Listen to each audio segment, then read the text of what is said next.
Good morning, everyone, and I'm delighted that you are able to join us for this, our second webinar on the new Back to Portal customer interaction and self-exclusion. I hope you're going to find it an interesting hour, and I will try to keep it to an hour, but if the questions do continue on, we will be able to continue past that if you wish. We're going to show a video very shortly, which will just give you a good introduction to the customer interaction, self-exclusion and new Back to Portal product that we'll be getting out to members either next week or the week after to play around with, use for training purposes before we switch over from the existing system to the new system at the end of June or the beginning of July. And I'll be writing out to each company that is on our self-exclusion system currently very shortly, just to explain how that process will work. As I said, once we've shown the video, there's an opportunity to ask some questions, which we'll endeavour to answer. There's a little button, if you look at your screens, a Q&A at the bottom there. We can't see you and you won't be able to speak or raise your hands. The only way you can communicate will be through that question and answer button. If you click on that and type a question, we all see it on our screens and we'll do our best to answer it when we get to that point. And to help me answer those questions, I have with me two people, many of you will know them both. Chris Wrigley from ISD, and ISD is the company which has developed our product, developed our portal, a technology company. And Simon Bradbury, Brad to most of us, Brad is one of our MSOs and has been very, very closely involved in the development and testing and providing feedback on the new system that we will be introducing. And they both know it backwards. But before we show that video, I just wanted to give you a very, very brief bit of background. You will be using currently the Back to Self-Exclusion system to perform self-exclusions of customers who come in and request it. You'll know it and you'll know how it works. It needed a refresh. We wanted to polish up the look of it and indeed the stability of it and introduce some new functionality back in 2019. And we were well on the way with that until, of course, the COVID-19 pandemic struck and we all went into lockdown. And what we decided to do, given that there were additional LCCP requirements around customer interaction, was to utilize this past year or so to bring a product to you that allowed you to digitally record, as you're required to do by the LCCP, any kind of conversation that you have around gambling issues in your venues. And as you'll see from the venue, it quickly dawned on us that actually undertaking a self-exclusion was going to be just one of the outputs or outcomes that would arise when you have a conversation with a customer, i.e. a customer interaction. So what we've done is we've taken both the self-exclusion and the customer interaction concepts, both requirements of the LCCP, and effectively embedded the one in the other. And this will all become clear when you see the video. We also have put that on what we're calling the Back to Portal. This is essentially best seen as a tablet. It's a website, but it's best used on a tablet. And that will have much more functionality that you will be able to use in your venues to take away paper. And again, we'll explain all of that to you in the video, and all of that will be coming down the line during 2021. So I'm going to show that video now. As I said, question and answers, there's a button on the bottom right. You can ask those questions during the course of the video afterwards. It's entirely up to you, it will work. So if you wouldn't mind showing the video now, please. By definition, even if it leads to a self-exclusion further down the line, and we'll come to that shortly. Once you've clicked Customer Interaction, you are taken straight to a gallery of all the current interactions within your portal. They can be sorted and filtered, and the key at the top explains the colour coding and icons. Red means that a review is overdue with that customer. Ensure you speak to them next time they're in. Amber means that a review is now due. Speak to that customer at the earliest opportunity. Green means that a customer is awaiting their next review, but it's not due yet. R is someone who reinstated during an interaction. You should carefully monitor this customer. T denotes a customer who has decided to take a time out. If you see them in your premises, you should politely ask them to leave. And blue shows an interaction that has been saved but not completed. Try and complete it at the earliest opportunity. So, let's start a customer interaction. Here, you can set what type of interaction is taking place. Staff observation is ticked by default, but if it's instigated by the customer, then that can be selected instead. Reasons for the interaction are also vital, and at any time, if you're unsure as to what something means, simply click on an information box and a description will appear. Notes fields are available throughout the portal. It's really important that you use them. It's also worth noting that throughout the portal, we often provide you with the opportunity to save progress so you can continue later. And finally, you can navigate forwards or backwards at any time by simply clicking the back or next buttons. It's mandatory that you inform the customer of the privacy notice. This page is a short version, which you can choose to read to the customer or hand them your device. Either way, they must have the opportunity of reviewing it. Should they wish to read the full version, a link is available.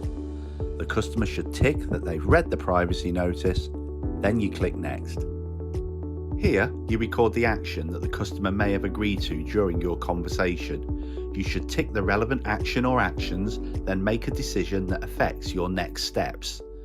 Do you continue this as a standard customer interaction, or has the customer requested a self-exclusion?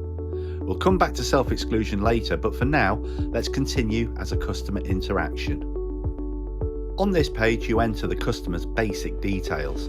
If the customer is reluctant to give you their name, ask for a nickname, or even assign them one. It makes it easier for you to identify them later on. Now, you need to assign an image to the record. If the customer agrees, you can take a photo using the camera on your device. Or, if they refuse a photo but give their name, you'll need to assign an outline image. And if they refuse a photo and a name, then a simple icon is assigned. In this example, we're going to capture an outline of a male.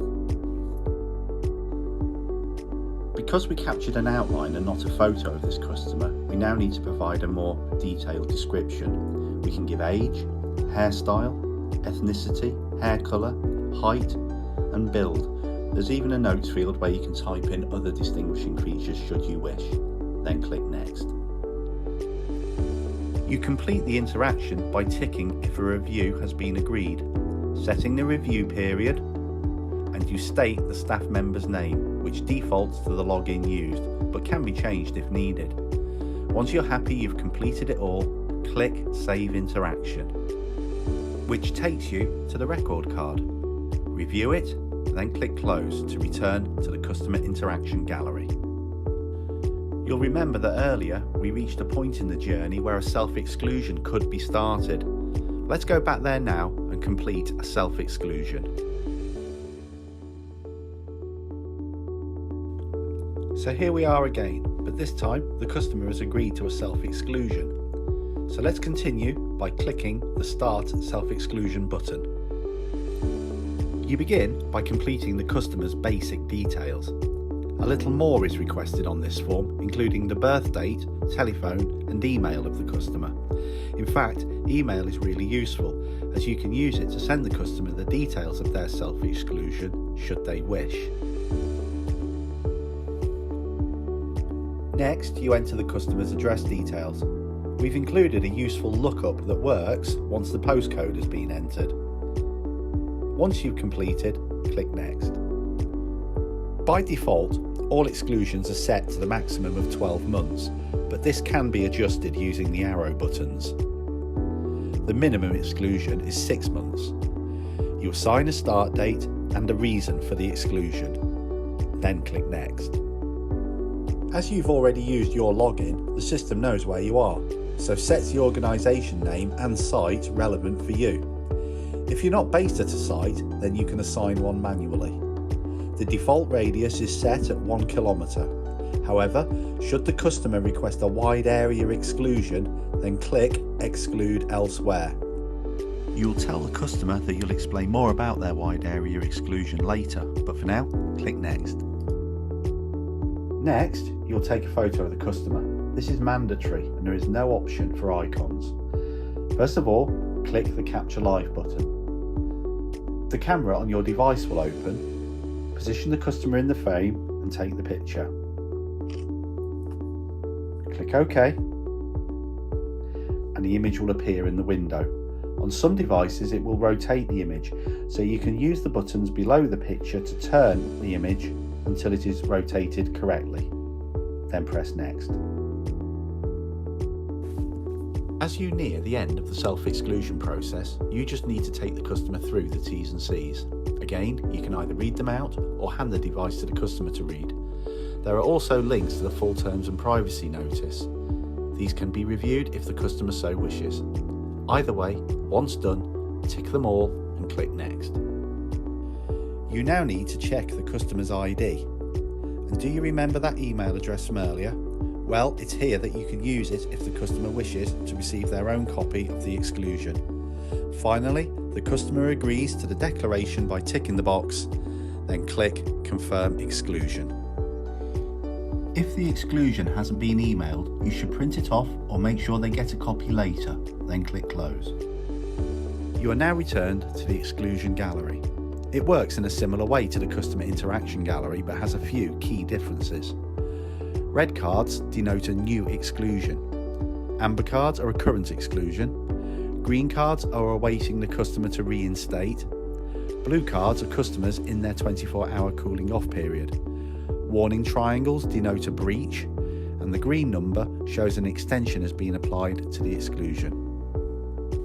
At the end of all self-exclusion interactions, you must always finish by talking about other gambling venues and provide details of alternative self-exclusion schemes. And if the customer requested a wide area exclusion, you must give them the back to phone number so they can set it up through us. Finally, strongly recommend that they also contact GamCare, who provide a 24/7 confidential helpline for people wishing to talk about their gambling behaviour. Managing and updating exclusions is really easy. Simply click on the card you require. At the top, the customer's details are displayed as a gallery card, and underneath, a series of buttons allows us to take actions. Any that are greyed out aren't available for that customer. Add extensions allows the exclusion time period to be increased. The customer photo can also be updated here. Clicking Record Breach allows you to record the details of the customer's breach. The process is really simple. Site and username are already filled in but can be changed. The date is entered using the calendar and the time can also be recorded. Next, you state whether the customer actually played or not, and finally there's a notes box for recording any further information. Reinstate allows the customer to reinstate and start playing again. More info gives you the full list of sites this particular customer is excluded from. Update Details gives you the opportunity to amend or add any information that wasn't taken on a previous visit. And Update Exclusion allows a wide area exclusion to be set up and is only available to BACTA staff.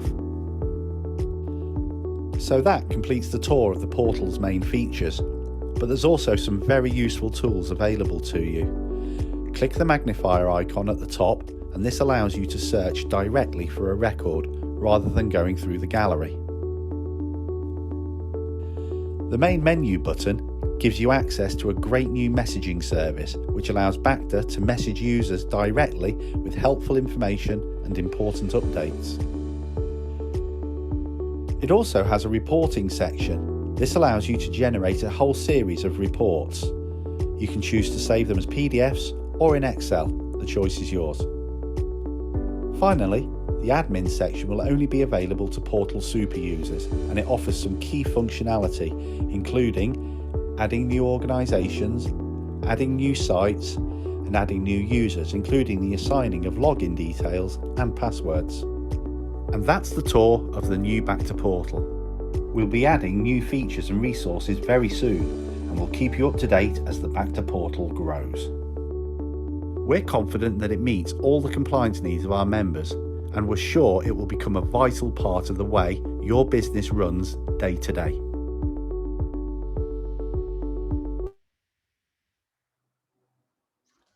Okay, thank you very much. And my apologies for the loss of sound at the beginning of that video. These things never seem to go quite as smoothly as you hope when it involves technology.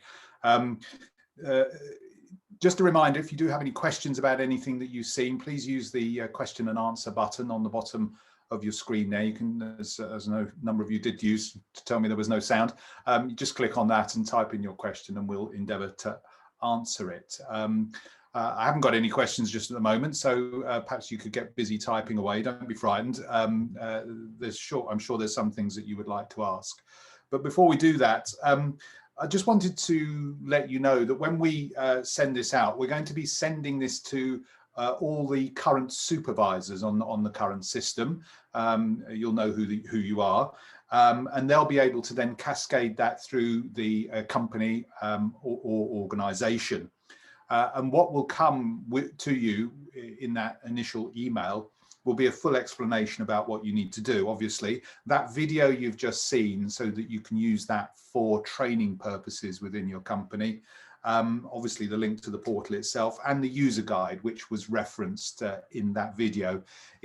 As it said, it's very comprehensive. It will help explain more about some of the features that you saw on that video, and will provide an interactive link. So again, this can be used for training purposes and short snippets of each of the different features that you have seen.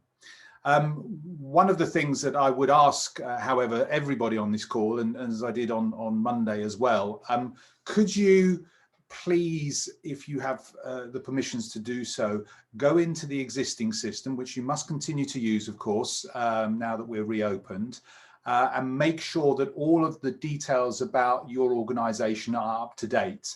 When we sent out a recent email about the portal, we had a number of bounce backs from emails which no longer exist, people that have left the company and so on and so forth. So it would be really, really helpful if you could go in and make sure that all of the information on the system for your company is correct before we switch over to when we go live. It won't make a difference in the sense of the functionality of the system, but it just means that we will have absolutely bang up to date information, and we'll know that the stuff is going to exactly who you want it to go to, especially when it comes to that messaging service that was described in the video.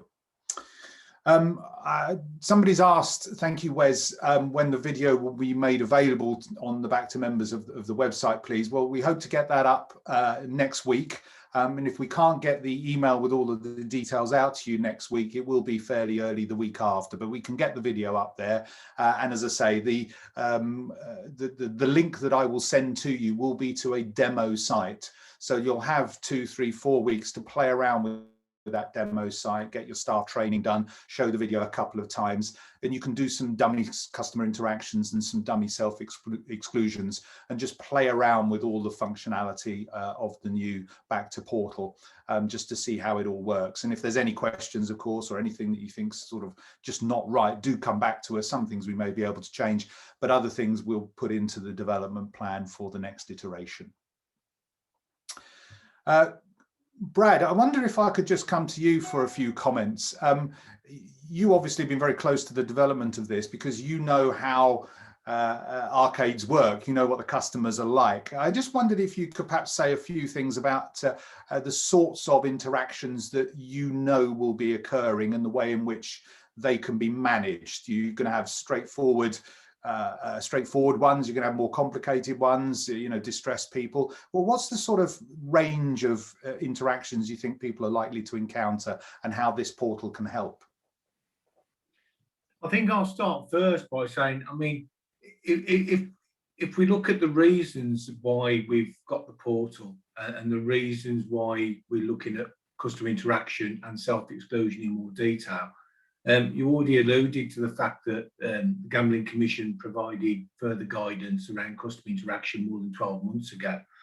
And obviously across the piece with the Gambling Commission and others who represent counsellors or problem gamblers across the UK, the perception's been that we don't interact with people or our customers in an effective way, and a lot of that is probably around the other end of gambling, remote or bookies or whatever. I mean, we're at the shallow end of gambling, but we're still expected to do the same, and our interactions will be of, you know, with different customers really, and the staff on a daily basis will interact just by talking or speaking to customers in a normal way.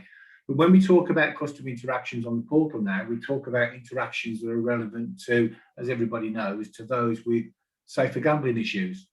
And I think that the reason why we changed this system and tidied up the portal, you've already mentioned stability and functionality, but really it's about that user journey for the member of staff and the customer, and having that dialogue and presented in a way that the staff not only can follow the importance of record keeping, but in a way that helps them through that journey digitally now. So I see there's a couple of things with it. It's a challenge to some of the staff that aren't used to that technology. And many staff will be used to that technology and will find it easy. But, you know, the concept of interactions is challenging to inexperienced staff and others. So not only is it a case of looking at the information that we're putting out to complement the portal, shall I say, the documents around the user guide and the video, but we put other documents out previously, and we'll share those again around interactions, customer interactions. There's some guidance that we put on the portal and is already there on the website and the toolkit that gives simple flow charts that explains the LCCP, provides some advice around what is a good interaction, a little bit of advice around who our problem gamblers are, and how to intervene. The stuff we're talking about today doesn't provide the guidance in those three areas. So what we'll be looking at is, you know, the stuff we're putting out tells you how to work from A to Z on the portal, and how to work those different buttons that allow you to have a journey through customer interaction and self-exclusion. But operators, managers and other staff need to complement that with training ongoing for their staff, just how to improve their interactions with customers.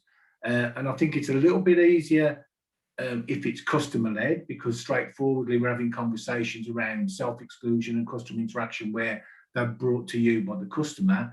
But in some respects, those where it's staff-led are a little bit more difficult. So those are the challenges really. And in time, we have got better, but we just need to improve that little bit more. And it's that slight culture change around that with operators, managers and staff giving it the level of importance, and just looking how we improve over a period of time and reviewing it.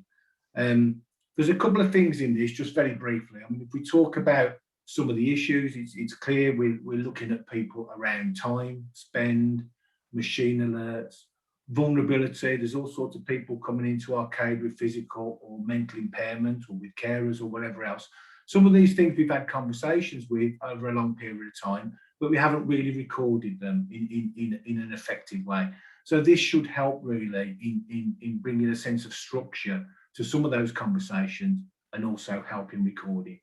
And one of the new things really, which we're formalising, is that review process afterwards, and caring for that journey with that customer when we've had an interaction, and how we look after them after that and make sure they're still okay to visit the premises and enjoy gambling in the premises. Thanks, Brad. And really important points there that I think lead me to observe. I think that what we've had, and we've certainly got better at all of this stuff, what we've had in the past to a certain extent is a rather blunt instrument, haven't we? I mean, we've had customer interactions and we've made paper records of it, but it's not been as systemized as perhaps it would best be. And it feels like we've kind of had a chat or a self-exclusion. What the portal does, I think, gives us an opportunity to structure those conversations. So people who are in staff who are having that conversation, when you have a conversation with somebody about their behaviour or any issues around safer gambling that you're concerned with, you've got a way of conducting that conversation that will lead to certain things that you might do, whether it's give them a player diary or get them to take a break, or whether it's to have a timeout. And I just wonder, now we've got, I think, the ability to have a better conversation actually with the customer, and what we agree to do with them will be more tailored to their individual needs. I just wonder whether actually there might be less self-exclusions because people have found other ways of managing their gambling rather than what I call the blunt instrument. Do you think that might be the case? I think there probably will be. I mean, to be fair, I think the Gambling Commission in the past has used a blunt instrument on we should get more self-exclusions, and it's not as simple as that in my view. No. And we've said before that if people are managed in an effective way before we reach the point of self-exclusion, then there may well be a reduction. I mean, we have 200 self-exclusions a month on the Bacta system. My only observation with that is I get very, very few that I see interactions in relation to any of those self-excluded customers. And you know, the consequence of that data would show that we probably need to be having more conversations that are recorded with some of those people that are at risk or problem gamblers. You know, that's difficult to deny, really. So I think we will get a reduction. I think it'll be more effective. But I think one of the things is I don't want to scare staff. Staff do a great job in the arcades. They do a great job welcoming customers into that environment. You know, encourage them to enjoy the play in the day and deal with all their needs that they need. But they're not social workers. You people out there aren't social workers, but all we're asking for and people want is just do your best. And we're trying to give you the tools to do your best. And that's all people can ask for. So in some places, there might be some baby steps to get towards some improvement. Other places are already there. And it's about sharing good practice, and us at Bacta and particularly the MSOs who are out and about and in the various areas and engaging with you and your managers and operators. We're there to help you either provide training or signpost you and help you with some of the training that you can get within a venue. You know, nobody's trying to leave any of you in the lurch around this system of customer interactions and self-exclusions if you're feeling vulnerable. And all you can do is raise those concerns that you do have with your staff in the arcade who may be more confident at doing it, or do them on, or have done them on a more regular basis. It's about empowerment and giving you that little bit more confidence, and we're all here to help in that process. And I do think the Gambling Commission realises that. And part of this is if we are assessed in terms of our ability to deal with this, which we will be in time. We haven't been for a while because of COVID, but it will come, and there may be some difficult questions in time about what are we doing, aren't we doing? I'm just hoping the Gambling Commission will look at it and go, we've got a system here that's improved, and there's been a system of improvement with that engagement between staff and customers. And I think that'll happen. I think we'll just be allowed to get on that journey and improve. That's the way I see it. No, thanks, Brad. I agree with you wholeheartedly on all of those observations. We've had another question come in from Stephen Rutherford. Thank you. Do we still have to keep hard copies?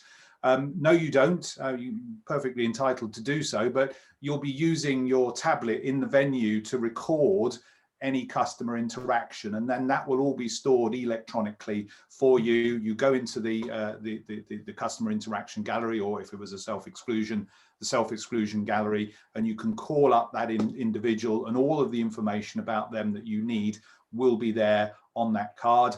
Or, as you saw, buttons to do things like reinstate them or conduct a review if it's a customer interaction. One of the other things that we highlighted in that video, and I think it's important to communicate to everyone, is the privacy policy. Many of you will have heard about GDPR, General Data Protection Regulations. They apply to us, all of us in the United Kingdom, and it means we have to keep personal data safe. And this data, with the photographs on the self-exclusion and the customer interaction details, are very personal details and known as special category data, actually. But it just means that we have to have a great deal of care about where that information goes. And clearly, if you have a login as a username and means that you can log into the website, that is something that should only happen on the venue, in the venue. If, however, and the LCCP does require this as well, you have to do a self-exclusion away from the premises, because the person doesn't want to go into the venue because they feel it might tempt them back into gambling, then obviously that self-exclusion system that we've provided allows you to do that away from the venue. But that is the only circumstance in which the system should be accessed. It should never be accessed from home or in any other circumstances, and it would be a considerably serious breach of data protection regulations if that was to happen. And that's why we emphasize this privacy policy so much in the document.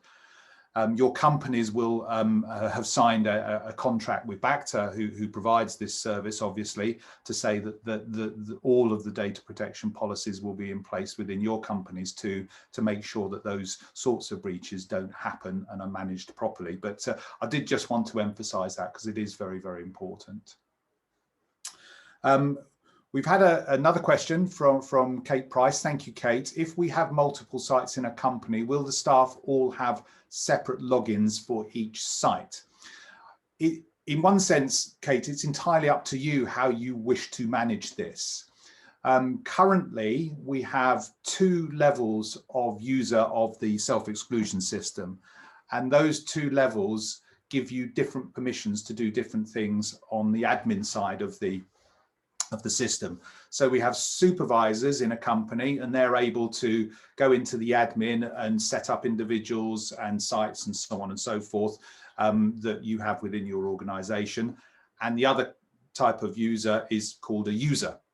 And they just have the ability to view the galleries and to conduct self-exclusions, but not go in to do any of the admin. And I'll explain all of this when we send all of this out. Under the new system, we're going to have 3 levels of permission. So there'll be a sort of a company level, an admin level that allows that individual to set up the sites for the company. So there's your multiple sites. Then there'll be a supervisor level, as we currently have, which will allow at each site you to determine who receives information and can access the system and perform the self-exclusions. And then still the user will be the member of staff that actually goes in on the shop floor and does the self-exclusion. As I say, I'll explain all of that. So if you wish to set it up in that particular way, Kate, then you can do so, or you could have a sort of a central email, if you wish to have that, that would receive the information and distribute it accordingly. I'm right in saying all of that, aren't I, Chris? The hierarchies will become very, very apparent.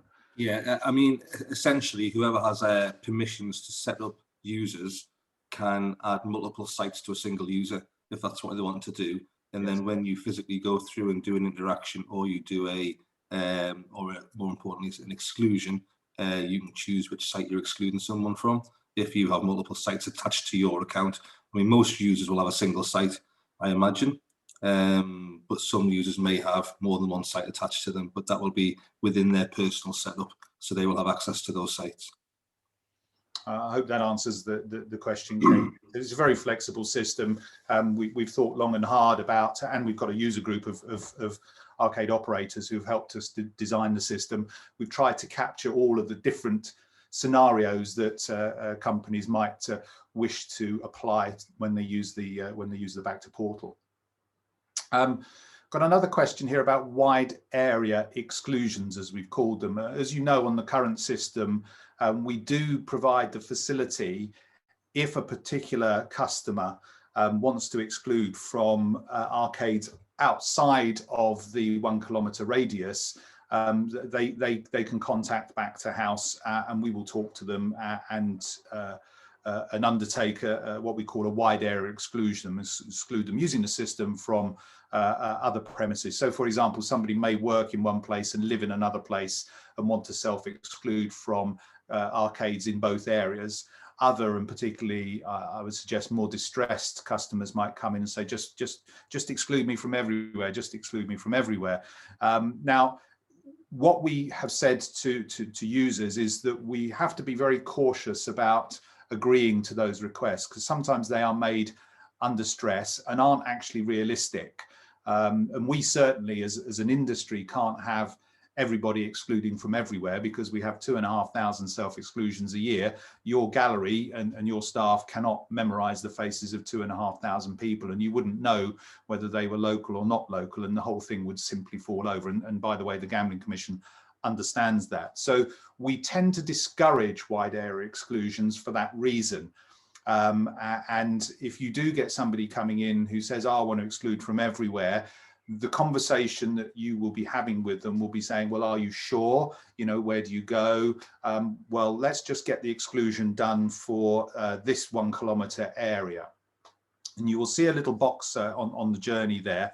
That is only really when customers are adamant and really do need to exclude from a wider area. And as we said, you can get to the end of the process of excluding them from your local area, and then give them the back to telephone number so that they can talk to us when they get the opportunity to do so. So I just wanted to emphasize that this is not something that you kind of tick automatically. This really is something there only in certain exceptional circumstances. And we will speak to those self-excluders when they contact us. Brad, I mean, you've had a lot of experience of customers coming in and requesting these things. Do you have any observations on that particular point around wide area exclusions?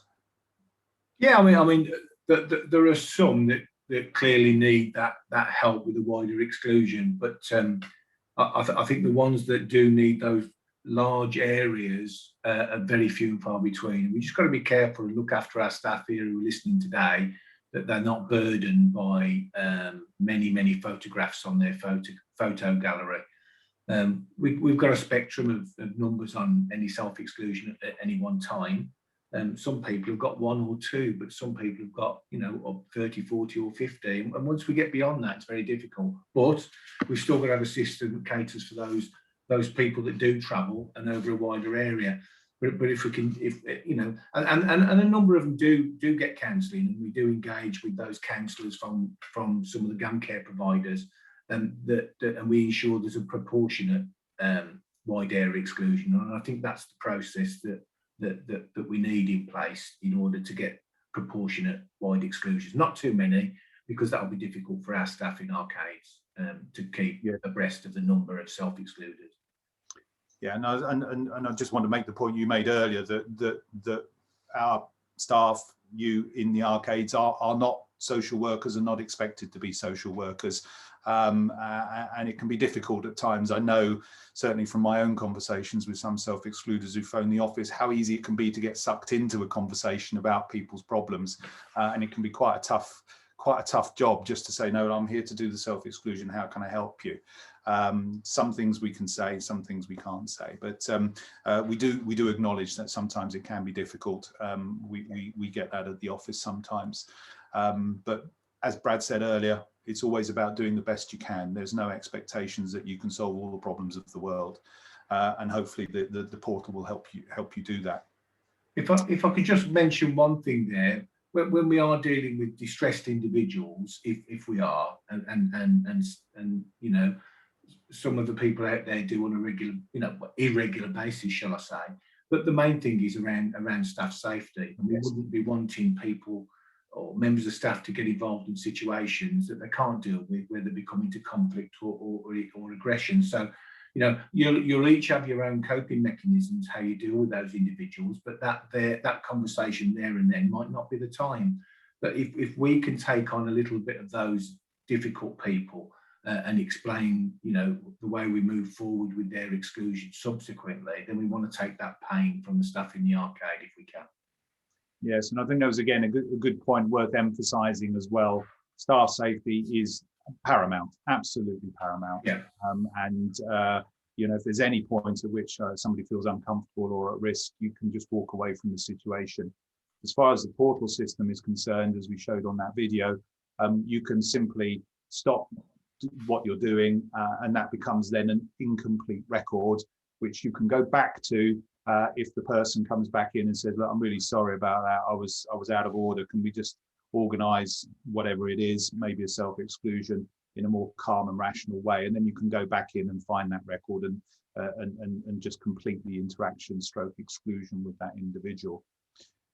I think also in terms of care towards the customer, one of the things that we again showed on the video at the end of the process is the need to have a conversation about whether or not they will be prepared to contact GamCare or other counselling agencies. We've got the National Gambling Helpline number, which you'll know very, very well. It's plastered on everything. It's a really, really good idea to just ask. No need to push, but just to ask and explore with the person that's undertaken the customer interaction or the self-exclusion, whether or not they would like to contact GamCare. It's a very, very good organisation. It provides 24/7 telephone counselling for people.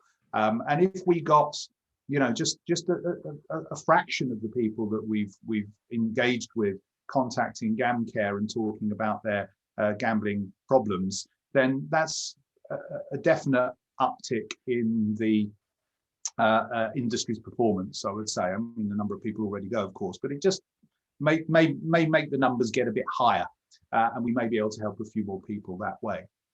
And similarly, we, as you saw in the video, have at the end the contact details. They'll be in the user guide for other self-exclusion schemes. One of the things that is definitely true is that certainly the problem gamblers or people moving towards problem gambling do tend to gamble in a number of different venues. And if they want to self-exclude from a bingo hall, say, or a casino, or indeed online or a betting shop, we can just give them that information and say, look, if that's somewhere where you also want to self-exclude from, phone this number or click on this link. And those schemes will then pick them up and exclude them from those venues as well. Right, we're moving towards the top of the hour. I haven't got any more questions coming in on the Q&A section. I'll give you another minute or two if you've got something burning away that you want to ask, and please do so. But I don't know if there's any final comments you might want to add, Chris, just about the support that you're able to provide and where the support comes from. And I'll say the same about Brad in a minute. Yeah, thanks, John. I think it's probably worth pointing out that ISD is kind of a mixture. We've got the guys, the developers, and then they've got myself and my background as operations, so in the bingo industry. So I think what we've tried to do here with Brad's and John's input on the user group is make this user journey very operator easy. We've tried to make it as simple as possible with the operator in mind, because we know that these conversations are challenging and they're not easy to have. So we've tried to make sure that the technology and the tools you've got are very easy for you to follow and to use going through the process. In terms of support, I've got a development team based in Portsmouth. We're available all the time, effectively either via email or via phone, and the guys have actually built this system from the ground up, so they know exactly where every little bit of nuance is in the system. So there's nothing that they can't really go in there and help you with. But yes, we're available all the time. I think in the actual guide that will come out, you will have our details, my contact details and the team details, so you can get in touch with us at any time, and we're more than happy to help anybody work through the system. One final thought is that the system has been developed with tablet in mind. However, it is you can access it with any internet accessible device, so you can use any device on the internet, but you will get the best user journey if you use a tablet. Thanks, Chris. Yes, and it will be all the contact details will be in the user guide. So any sort of technical issues that you might have with the system when you get to use it, that's going to be something that you would speak to ISD about. Anything about using the system is going to be something that you can contact the MSOs about, Max MSOs. As you know, we've got 4 MSOs in the various regions. They're very, very familiar with the system, and they'll be able to help you with actually using the guide. I mean, Chris can do it as well, but his support is essentially technical, whereas the MSO support will be sort of operational, let's put it that particular way. Great. Well, I'm going to leave it there if there are no further questions from anybody, just by thanking Chris and Brad for being on this webinar this morning. Some really helpful observations, I think, for you have been made. If you've got any questions subsequent to this webinar, don't hesitate to drop me an email. We'll get back to you. As I said, it'll probably be the week after next. If I can get it out next week, we will, but if we can't, it'll be the week after next when we get the demo version out with an explanation of what you need to do with it, and you'll be able to go in and start to play around with the portal, with the customer interaction, with the self-exclusion, just as you've seen it on that video this morning. We will welcome any feedback that you may have as well. So don't feel embarrassed about telling us if you think something doesn't work quite as well as it should do. We will take that on board. So thank you very much. It only remains for me to wish you a very, very happy weekend, bank holiday weekend. Looks like the weather's going to be good, and hopefully we'll see some customers in our venues. So thank you very much, everyone, and we'll see you very, very shortly. Thank you. Bye-bye now.